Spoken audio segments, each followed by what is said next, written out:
সচিব কমিটির ৩ ঘণ্টা বৈঠক শেষে পে স্কেল বেতন তালিকা অর্থ মন্ত্রণালয় ওয়েবসাইটে প্রকাশ।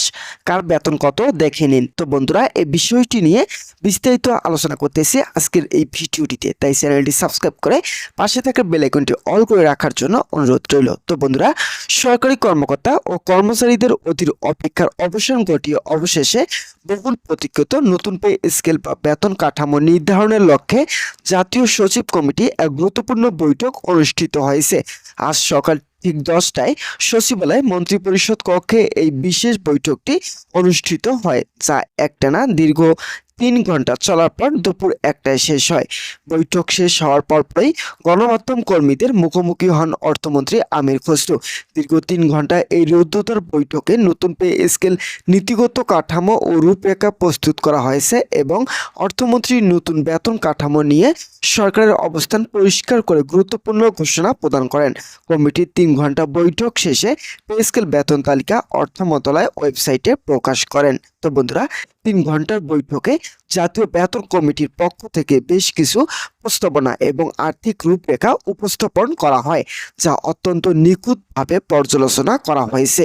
নতুন পে স্কেলের ক্ষেত্রে দেশের বর্তমান সামষ্টিক অর্থনৈতিক পরিস্থিতি, রাজস্ব আয়ের গতিধারা এবং মুদ্রাস্ফীতির সমন্বয় করতেই চূড়ান্ত সিদ্ধান্ত নেওয়া হচ্ছে।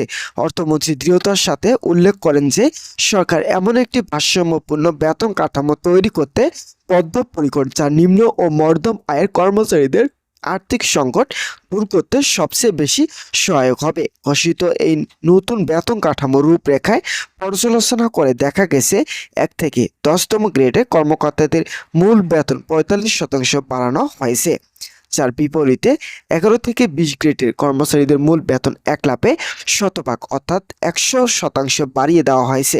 ভাতার ক্ষেত্রেও একই নীতির বজায় রাখা হয়েছে, যেখানে 1 থেকে 10 গ্রেডের কর্মকর্তাদের সব ধরনের ভাতা 20% বাড়ানো হয়েছে, যেখানে 11 থেকে 20 গ্রেডের কর্মচারীদের বাড়ি ভাড়া ভাতা, চিকিৎসা ও যাতায়াত সকল ধরনের ভাতা 40% বৃদ্ধি করা হয়েছে। এছাড়াও অবসরপ্রাপ্ত সরকারি কর্মচারীদের সুবিধার্থে নতুন এই সিদ্ধান্ত অনুযায়ী পেনশন একযোগে 100% বা দ্বিগুণ বাড়িয়ে দেওয়ার বিধান রাখা হয়েছে। তো বন্ধুরা, বর্তমান বাজার পরিস্থিতির কথা বিবেচনা করে এবারে পে স্কেল নিম্ন আয়ের তথা 11 থেকে 20 গ্রেডের কর্মচারীদের জন্য প্রথমবারের মতো বিশেষ রেশনের সুবিধাও চালু করা হয়েছে। এই রেশনের আওতায় 11 থেকে 20 গ্রেডে 5 সদস্যের একটি পরিবার প্রতি মাসে সর্বমোট 40 কেজি চাল, 30 কেজি আটা, 10 লিটার সয়াবিন তেল, 5 লিটার ডাল পাবেন। পরিবারের সদস্য সংখ্যা 5 জনের বেশি হলে আনুপাতিক হারে রেশন সামগ্রীর পরিমাণ আরও বাড়িয়ে দেওয়া হবে। মূলত তৃণমূল ও মধ্যম সারির কর্মচারীদের আর্থিক ও সামাজিক নিরাপত্তা নিশ্চিত করতে সরকারের এই যুগান্তকারী পদক্ষেপ গ্রহণ করেছে। তো বন্ধুরা, ভিডিওটি এই মুহূর্ত পর্যন্ত এসেও যারা আমাদের এই চ্যানেলে নতুন সদস্য রয়েছেন তাদেরকে চ্যানেলটি সাবস্ক্রাইব করে পুনরায় ভিডিওটি কন্টিনিউ করার জন্য অনুরোধ রইল। তো বন্ধুরা, খসড়া প্রস্তাবনা অনুযায়ী প্রথম থেকে 20 গ্রেডের পর্যন্ত সমন্বিত স্কেল প্রতিটি উচ্চতর গ্রেডের বেতনের দর নিম্ন গ্রেডের অপেক্ষা পর্যায়ক্রমে বেশি রাখা সর্বোচ্চ ও সর্বনিম্ন ধাপে নতুন স্কেল নির্ধারণ করা হয়েছে। নতুন প্রস্তাবিত স্কেল অনুযায়ী প্রথম গ্রেডের সচিব ও সমমর্যাদায় কর্মকর্তাদের বেতন স্কেল সর্বোচ্চ 1,56,000 টাকা, দ্বিতীয় গ্রেডে 1,32,000, তৃতীয় গ্রেডে 1,18,000, চতুর্থ গ্রেডে 1,00,000, পঞ্চম গ্রেডে 86,000, ষষ্ঠ গ্রেডে 72,000, সপ্তম গ্রেডে 58,000, নবম অষ্টম গ্রেডে 46,000, নবম গ্রেডে 38,000 এবং 10তম গ্রেডে 32,000 টাকা নির্ধারণ করা হয়েছে।